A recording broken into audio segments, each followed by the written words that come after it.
Je n'ai aucune confiance envers les professionnels du bâtiment. C'est une phrase que j'entends souvent. La plupart des gens qui l'utilisent n'ont pas forcément eu affaire à des pros. Et d'un point de vue construction maison, souvent, ils n'ont jamais fait construire. Donc, est-ce qu'il y a vraiment un moyen de faire confiance aux pros? Est-ce qu'on peut leur faire confiance? Vidéo un peu débat. C'est parti.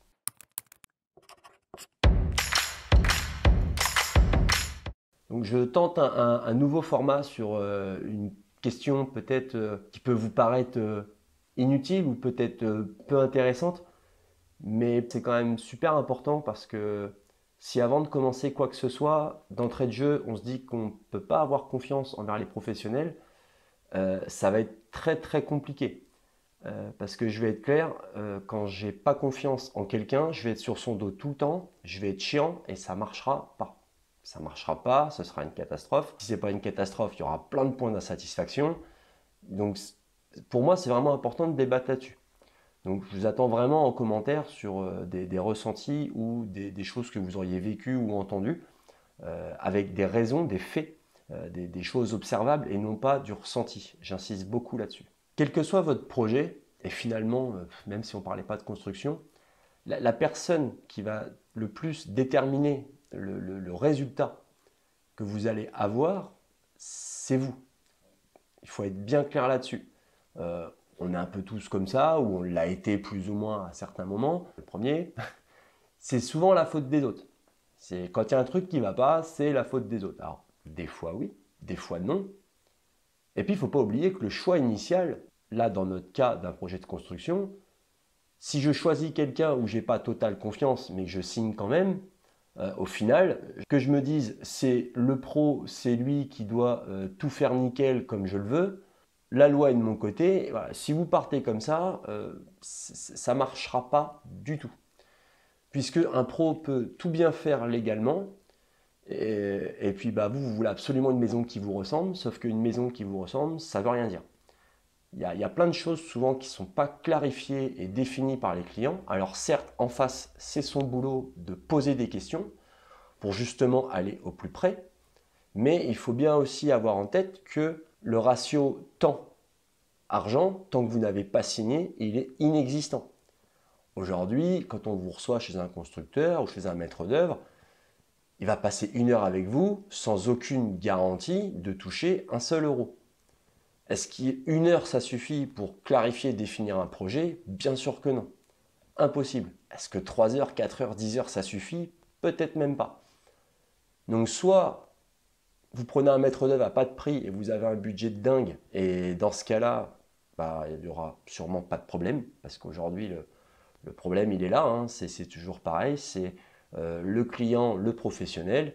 Il y en a un qui veut payer le moins possible et avoir le meilleur résultat possible, et puis bah, l'autre qui ne veut pas bosser pour rien et gagner le plus d'argent possible. Cet équilibre-là qui installe toujours cette méfiance, cette question de est-ce que je fais confiance ou pas.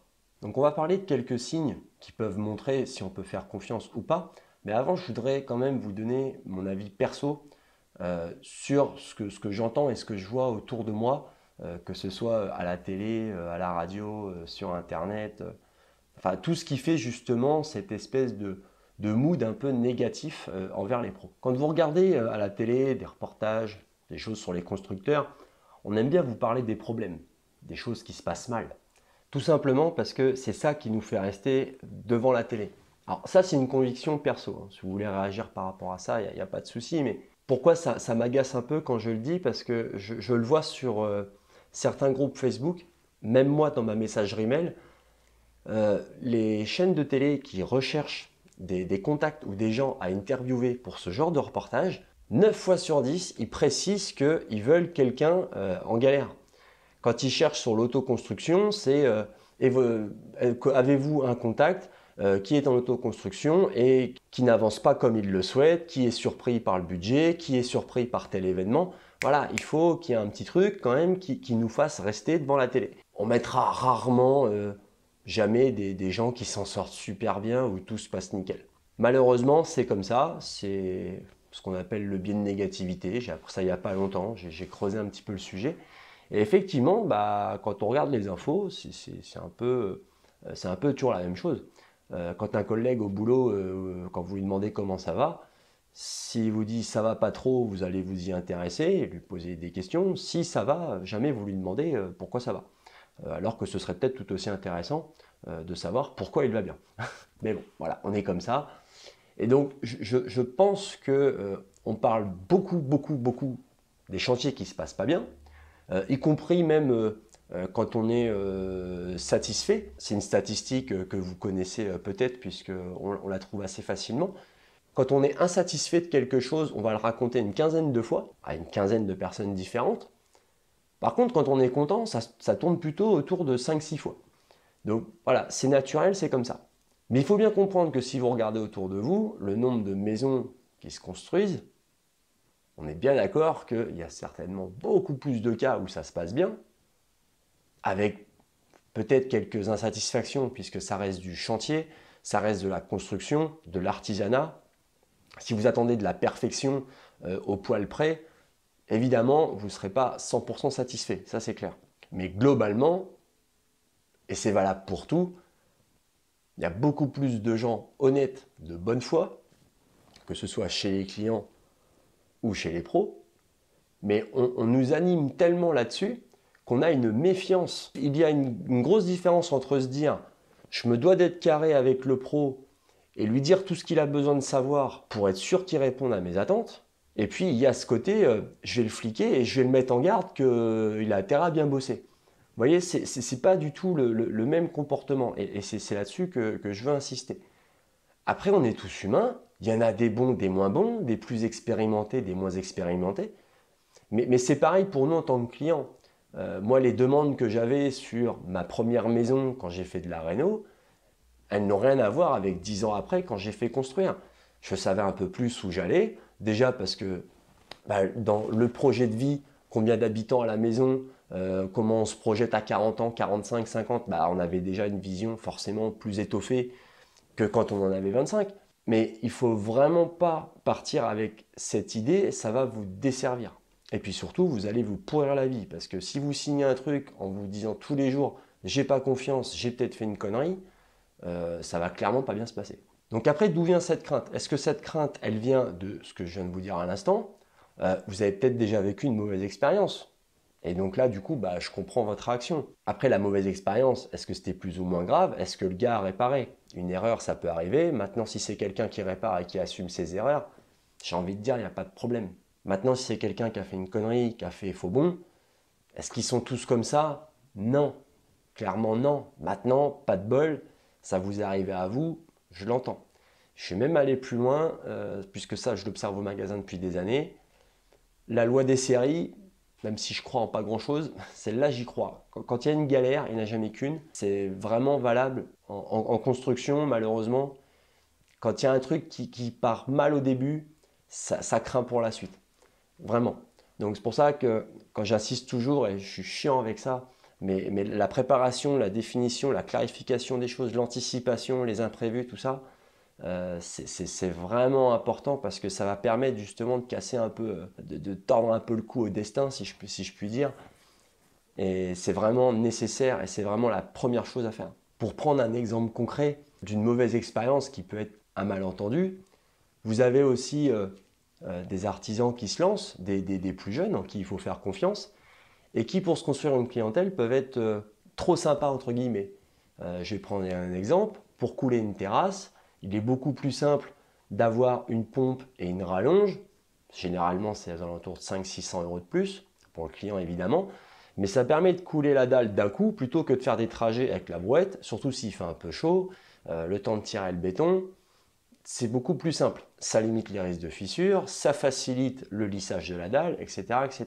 Et le client s'est retrouvé avec une belle fissure vraiment quelques semaines après. Elle est arrivée assez rapidement et puis au fur et à mesure des semaines, elle s'est agrandie.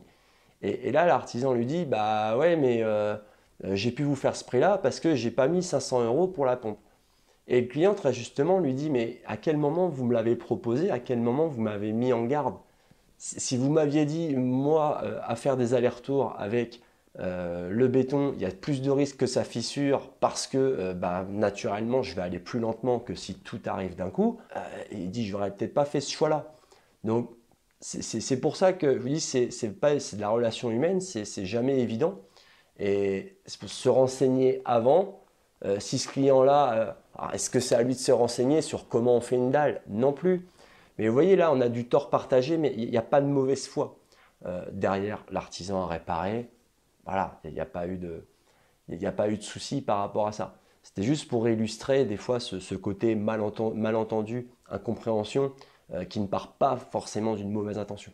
Le cas que j'ai souvent aussi, puisque je suis passé par là, on a entre 25 et 30 ans, on hésite à faire construire, et puis nos parents étaient plutôt sur de la rénovation, ils ont eu qu'une maison, peut-être deux, et puis ils bricolaient bien, donc ça se passait bien. Et on a toujours entendu dire que je ne ferai jamais bosser un artisan, que je ne ferai jamais construire parce qu'ils font n'importe quoi. Et souvent, quand on a entendu ça pendant 10 ans, pendant qu'on était ado, on devient vite adulte, on arrive vite sur sa propre maison, mine de rien. Et puis on se dit, bah ouais, mais moi, toute ma vie, j'ai entendu qu'il fallait pas faire confiance aux pros. Ça, je l'ai souvent. Je dis les parents, mais ça peut être des proches, ça peut être votre meilleur pote. Mais est-ce que ces gens-là ont vécu l'expérience? Parce que si c'est juste, s'ils pensent ça parce que ça fait 20 ans qu'ils regardent des portages où on fait venir que des gens, limite des fois on leur demande même peut-être de faire exprès, de faire n'importe quoi pour que ça fonctionne, c'est pas viable comme argument, c'est pas entendable. Quelqu'un qui a fait construire, qui vous dit j'ai été déçu par telle personne parce que je lui ai demandé si il a fait ça, vous voyez, avec des faits observables, je peux l'entendre. Mais si vous entendez des gens avoir un jugement sans avoir vécu l'expérience, est-ce que ça sert vraiment à quelque chose de les écouter? J'en suis pas persuadé. Donc dans un projet de construction, il va falloir faire confiance quand même à beaucoup de monde, puisqu'on peut aussi parler des banques, on peut aussi parler de l'assurance pour bien vous expliquer les choses. Au cas où il y a un pépin, si vous arrivez chez votre assureur et qu'il vous dit « Ah bah oui, mais ça on n'en a pas parlé », bah ouais, mais bon, c'était quand même son boulot. Nous, on a dit qu'on faisait un projet de construction, qu'on allait faire comme ci, comme ci, comme ci, que nous, on allait s'occuper de ça, et à aucun moment, vous nous avez dit que pour 10 € de plus par mois, vous assuriez le matériel volé. Je dis une bêtise. Hein. Donc, c'est pour ça que, malgré tout, malgré si on se doit de faire confiance, on dit toujours que la confiance n'exclut pas le contrôle, c'est pour ça que j'insiste sur la préparation, parce que plus vous allez avoir de données de votre côté, plus vous allez pouvoir poser des questions pertinentes, plus précises, et en face, vous allez voir le répondant. De la même façon, si en face, on ne vous pose pas de questions ou très peu de questions, c'est pas bon. Alors, soit vraiment vous avez tout dit, vous avez parlé pendant une demi-heure, une heure, non-stop, et la personne en face a vraiment toutes les infos, franchement, c'est du quasi impossible. Mais ça, c'est un premier indice. Quelqu'un qui vous pose très peu de questions, qui a l'air de porter peu d'intérêt, pas au projet, mais à vous, en fait, parce que pour bien répondre à un client, il faut le connaître. Donc le projet, c'est une chose, mais avant de parler du projet, on essaye de voir le client, c'est quoi son quotidien, c'est quoi son travail, ses contraintes horaires, ses contraintes familiales éventuellement, pour, je pense à un couple avec des enfants.